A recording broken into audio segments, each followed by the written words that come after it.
sudah kena intervensi nih, ya tidak mungkin dia memutuskan tanpa pengaruh apapun gitu, dengan memutuskan dengan membebaskan. Saya juga akan melaporkan hakim tersebut kepada Badan Pengawasan Mahkamah Agung. Tentunya ada janji-janji, tapi kami tidak menghiraukan itu karena kami meminta permintaan maaf yang tulus, bukan bentuknya seperti itu.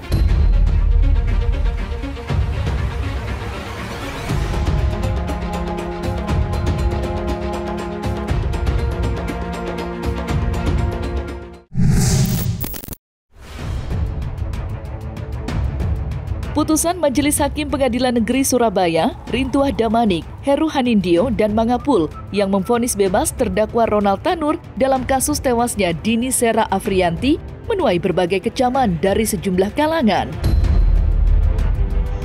Ketiga hakim dinilai ngawur dalam mengambil putusan. Menanggapi putusan hakim yang memvonis bebas Ronald Tanur, artis sekaligus politikus Rieke Diah Pitaloka kemarin mendampingi keluarga korban saat mengadukan ketiga hakim ke Komisi Yudisial. Selain ke Komisi Yudisial, Rieke yang didampingi kuasa hukum korban juga mengadukan ketiga hakim ke Dewan Pengawas Mahkamah Agung dan Komisi 3 DPR RI. Lantas, apa harapan keluarga korban usai melaporkan ketiga hakim ke Komisi Yudisial? Kami ada di dalam aliansi Justice for Dini Sera. Hari ini kami menemui pimpinan Komisi Yudisial, mendampingi kuasa hukum dan keluarga korban yang menyampaikan laporan secara resmi terhadap Komisi Yudisial. Laporan kami atas putusan dari 3 majelis hakim di Pengadilan Negeri Surabaya. Apa yang menjadi dasar-dasar laporan kami adalah terkait dengan kontradiksinya antara surat tuntutan, surat dakwaan dengan hasil pertimbangan hakim di dalam putusan. Itu yang pertama. Yang kedua, kami juga meminta agar Komisi Yudisial melakukan pemeriksaan perilaku dan etika hakim selama proses persidangan berjalan dan sampai dengan menentukan putusan pengadilannya. Dan yang ketiga, kami meminta agar kiranya Komisi Yudisial dapat memberikan rekomendasi yang terbaik, yakni harapan kami adalah penghentian hakim yang memeriksa perkara ini di Pengadilan Negeri Surabaya. Itu harapan kami. Komisi Yudisial ternyata telah bergerak langsung membuat 2 tim, yaitu tim investigasi dan tim bagi pengawas hakim itu sendiri. Dan laporan ini memang menjadi salah satu prasyarat juga agar segera ada tindak lanjut. Berdasarkan pasal 13 Undang-Undang Nomor 18 Tahun 2011 tentang perubahan Undang-Undang Nomor 12 Tahun 2024 tentang Komisi Yudisial, maka Komisi Yudisial mempunyai wewenang diantaranya menjaga dan menegakkan kehormatan, keluhuran, martabat, serta perilaku hakim, menetapkan kode etik dan atau pedoman perilaku hakim bersama-sama dengan Mahkamah Agung. 4. Menjaga dan menegakkan pelaksanaan kode etik dan atas pedoman perilaku hakim. Berdasarkan pasal 18 juga, maka kemudian akan melakukan pemantauan dan pengawasan terhadap perilaku hakim, menerima laporan dari masyarakat, ini yang kami lakukan, melakukan verifikasi, klarifikasi, dan investigasi atas kode etik dan pedoman perilaku hakim, kemudian memutuskan benar tidaknya laporan, mengambil langkah hukum tetapi tidak bisa mengeksekusi. Jadi hanya bekerja dalam wilayah etik murni. Kemudian untuk yuridisnya ada di Mahkamah Agung, akan dibentuk setelah tim investigasi, tim pengawas hakim. Tadi disampaikan Komisi Yudisial tentu akan melakukan rapat pleno dan keputusannya berupa rekomendasi ke Mahkamah Agung. Perlu kami sampaikan, teman-teman, seperti yang disampaikan oleh Ibu Rieke Diah Pitaloka tadi, bahwasanya Komisi Yudisial ini hanya memberikan rekomendasi, maka selanjutnya seperti yang sudah saya sampaikan, saya juga akan melaporkan hakim tersebut kepada Badan Pengawasan Mahkamah Agung.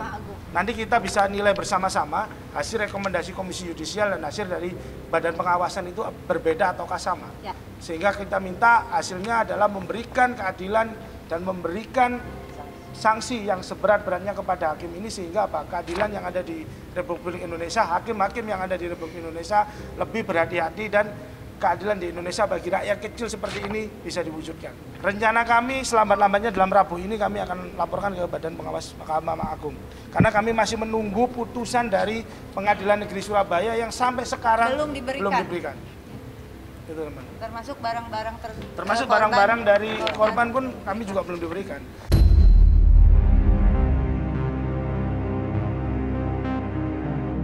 Tidak bisa dipungkiri, putusan Hakim Rintuah Damanik CS yang memvonis bebas Ronald Tanur, terduga pelaku tindak kekerasan yang menyebabkan kematian, dianggap telah buta mata hatinya. Sindiran hukum tumpul ke atas dan tajam ke bawah telah benar-benar dipraktekkan dengan keluarnya putusan Hakim Rintuah Damanik. Rasa kecewa dan marah datang bergelombang dari berbagai kalangan atas putusan pengadilan yang tidak adil. Tudingan adanya dugaan suap hingga intervensi relasi kuasa menjadi perbincangan hangat di media sosial. Mengingat terdakwa merupakan anak mantan anggota DPR RI. Lantas, seperti apa tanggapan para praktisi hukum atas putusan vonis bebas terhadap Ronald Tanur? Dan benarkah mata penegak hukum kini telah kabur hingga penegakan hukum di Indonesia lambat laun malah berjalan mundur? Kami prihatin ada tindakan yang sedemikian sadis pada almarhumah, ya. Dalam hal ini almarhumah Dini. Dan sejak awal sebetulnya kami mengawal kasus ini agar diproses secara hukum. Ya, kami menghubungi mitra kami di kepolisian maupun kejaksaan agar bisa proses ini diproses secara hukum. Ya, kekhawatiran kami sebelumnya adalah karena ada misalnya pengaruh kekuasaan tertentu, hal ini bisa diselesaikan damai tanpa melalui proses peradilan. Itu yang kekhawatiran kami awal. Proses hukum bisa berjalan, tetapi vonisnya ternyata amat sangat mengecewakan dan memprihatinkan. Kasus heboh Surabaya dengan terdakwa Ronald Tanur. Kasus heboh Surabaya dengan terdakwa Ronald Tanur yang divonis bebas oleh majelis hakim. Saya kira ini kasus yang agak mengherankan dan unik gitu, ya. Meskipun sepenuhnya setiap putusan pengadilan itu adalah kewenangan dari hakim yang mengadili. Ya, karena kan prinsip kebebasan kekuasaan kehakiman atau kemandirian kekuasaan kehakiman itu ya harus dihormati gitu. Tetapi bukan berarti hakim itu bebas sebebas-bebasnya dalam pengertian memutus seenak udelnya, memutus seenaknya gitu. Karena dia juga terikat pada alat-alat bukti yang ditampilkan oleh negara, dalam hal ini adalah jaksa penuntut umum di persidangan. Sudah kena intervensi nih, ya. Tidak mungkin dia memutuskan tanpa pengaruh apapun gitu, dengan memutuskan dengan membebaskan. Nah, karena itu menurut saya negara dalam hal ini adalah jaksa penuntut umum harus terus memperjuangkan sampai akhir. Apa yang diajukan di pengadilan semuanya tergantung kepada jaksa penuntut umum. Dia mau bawa bukti A, B, C, itu tergantung. Nah, kalau ada bukti yang tidak sampai ke pengadilan, ya, nah maka itu yang harus ditanya ini jaksanya. Kenapa bukti itu tidak diajukan gitu? Nah, kalau kita sinyalir ada permainan, ya bisa jadi permainan itu mulai dari jaksanya, gitu. Ya, hakim itu cuma yang terakhirnya gitu. Karena tidak ada ya udah dia enak memutusnya karena tidak diajukan alat-alat buktinya oleh jaksa gitu. Nah, jadi kalau mau dilihat dari konteks peristiwanya seperti itu, maka kalaupun kita mensinyalir ada permainan tidak hanya pada tingkat hakim yang memutus gitu. Ya, kalau lihat buktinya, maka jaksa juga harus dicurigai. Ya, kenapa tidak dibawa semua bukti-bukti yang menjelaskan bahwa Ronald Tanur itu sebagai pelaku penganiayaan. Jadi gini, walaupun pasalnya ini kita duga adalah pasal yang salah ya, sengaja dimasukin, ini mafia hukum nggak bekerja sendiri. Kalau menurut saya, kalau memang kita menduga ada tangan mafia hukum bekerja, ini nggak bekerja sendiri. Kenapa? Jadi dari jaksa sudah sengaja dibikin pasal yang salah. sehingga hakim nggak bisa memutuskan dengan pasal yang seharusnya diputuskan sehingga divonislah itu bebas. Tetapi biasanya pun kalau ada terjadi seperti itu, ini tidak mungkin tanpa ada dugaan suap, ya. Karena kalau kita tahu orang-orang yang namanya ada mayat, pasti mereka cari kambing hitam. Jadi nggak mungkin bisa dilepaskan sebegitu aja. Kalau sampai hakim ada melepaskan, berarti hakim itu diduga ya menerima suap, dan itu harus diperiksa. Karena hakim ini kalau saya lihat ada beberapa rekor dia sebelumnya itu juga pernah melepaskan hal yang sama, yaitu dia menyidangkan kasus Kanjuruhan, sempat dilepaskan juga yang di Kanjuruhan itu, sama melepaskan penjahat yang sudah menipu 43 miliar ya. Jadi sudah ada rekor-rekor bahwa memang ini adalah hakim yang kelihatannya hakim yang mencong di situ. Karena kita juga tahu bahwa oknum itu bukan hanya di jaksa dan di hakim. Biasanya kalau kerjasama ini udah jaksa, hakim sama pengacaranya. Jadi ada juga kita bicara oknum ya Bu ya, oknum pengacara itu yang nakal. Jadi harusnya dia membelain korban, tapi dia disogok sama pihak lawan, jadi dia tutup mulut aja. Jadi nggak banyak berbicara di situ. Nah itu sering terjadi. Saya melihat di sini rasa keadilannya sudah mati. Kenapa seperti itu? Dari awal itu perkara saya ngikutin ya, itu sudah viral. Bahkan sampai di TikTok itu viral. Matinya korban tersebut. Sehingga menurut saya penyidik tidak mungkin sembarang dalam menetapkan orang menjadi tersangka. Rasanya ya menurut saya tidak mungkin penyidik tidak melampirkan visum et repertum, latar belakang kenapa korban itu meninggal dunia. Rasanya tidak mungkin. Kemudian CCTV itu bagaimana bisa luput? Apakah benar CCTV tersebut tidak terlampir dalam berkas? Kalau itu benar terjadi, kelalaian siapa? Berarti ada petunjuk nggak jelas oleh jaksa penuntut umum kepada penyidik. Kalau itu terjadi. Tapi rasanya menurut saya tidak mungkin luput lah. Secara tidak langsung di Indonesia, pengaruh politis atau pengaruh ya namanya uang ya, kemungkinan selalu menjadi faktor utama ya. Jadi kalau misalnya, oh ada putusan ini yang berbeda dengan pendapat umum, pasti nih duitnya gimana. Stop, jangan melulu ke arah situ dulu. Tapi kita mesti teliti dulu. Yang tadi yang saya bilang, visumnya kita periksa, pertimbangannya kita periksa, kita cek dulu putusannya kayak apa nih, ceritanya kayak apa. Tanya sama yang orang ikut sidang, kita telaah. Karena kenapa? Jaksa artinya tidak bisa meyakinkan majelis hakim untuk sesuai dengan dakwaannya. Malahan berbalik 180 membebaskan. Artinya seluruh argumentumnya jaksa nol. Artinya tidak terbukti sama sekali bahwa terdakwa itu melakukan apa yang dituduhkan. Itu konyol ini. Saya sangat-sangat marah kepada apa? Kepada hakim yang telah membebaskan Ronald, di mana kita tahu Ronald Tanur itu telah melakukan penganiayaan mengakibatkan kematian bagi seorang wanita bernama Dini Sera Alfrianti. Dan kasus ini sudah berjalan hampir 9 bulan dan dia sudah ditahan itu di Polrestabes Surabaya.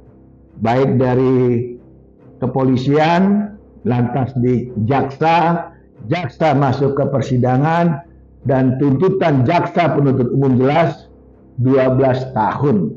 Nah, kalau hakim yang memimpin daripada kasus ini memvonis bebas, maka saya anggap hakim ini sangat-sangat kurang ajar, sangat-sangat sakit sekali. Karena kalau ada korban kematian yang mati, kalau pelakunya dibebaskan, jadi yang melakukan penganiayaan, ada korban, itu siapa? Coba pakai akal sehat kita. Ingat, kalau namanya pidana, itu kan ada hubungan kausalitas. Yang melakukan dan yang jadi korban. Nah, kalau yang melakukan dibebaskan. Nah, yang untuk korban ini bagaimana?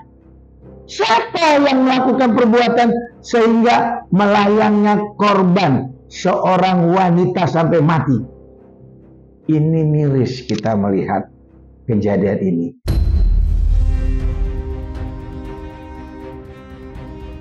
Pasca divonis bebas, berhembus kabar Ronald Tanur akan pergi ke luar negeri.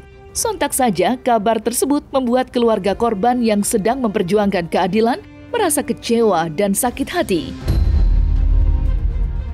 Kuasa hukum korban dan Rieke Diah Pitaloka kompak meminta Ronald Tanur dicekal agar tidak dapat berpergian ke luar negeri. Permintaan pencekalan itu tidak lain lantaran adanya dugaan yang bersangkutan akan melarikan diri.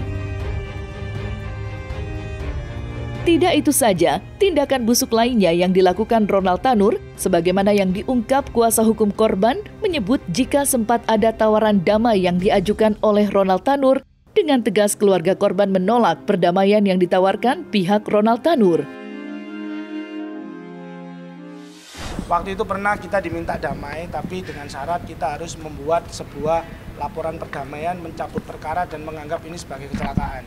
Sehingga pada saat itu saya sudah membuat sebuah video yang menyatakan bahwasanya kita menolak bentuk perdamaian seperti itu. Karena itu sangat tidak bermoral dan sangat tidak memanusiakan manusia. Karena apa? Dia sebagai keluarga seorang pejabat seharusnya memiliki hati nurani.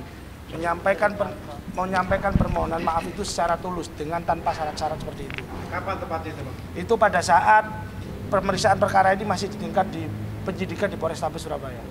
Itu sudah kami tolak dan setelah itu, dan itu pun yang menyampaikan bukan langsung dari keluarganya. Tentunya ada janji-janji, tapi kami tidak menghiraukan itu karena kami meminta permintaan maaf yang tulus, bukan bentuknya seperti itu. Sementara kita ketahui, saya juga mendapatkan sebuah informasi dari beberapa teman-teman yang ada di lapangan bahwasanya tersangka pasca bebas ini ada perencanaan untuk pergi ke luar negeri. Tentu ini sangat menyakitkan bagi kami keluarga korban. Kita tahu dampak dari putusan ini, orang-orang lemah ini masih berjuang, memperjuangkan keadilannya. Sementara tersangka yang dibebaskan sudah berniat untuk ke luar negeri.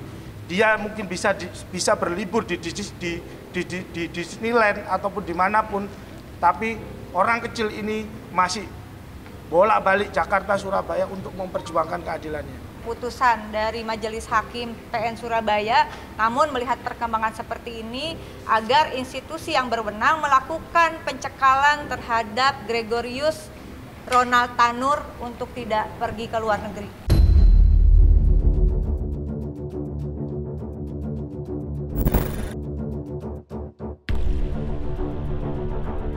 Nah, selesai sudah Cumi Lovers, saksikan terus Cumi Camp In-Depth, kabar lengkap, mendalam, dan akurat dari narasumber terpercaya.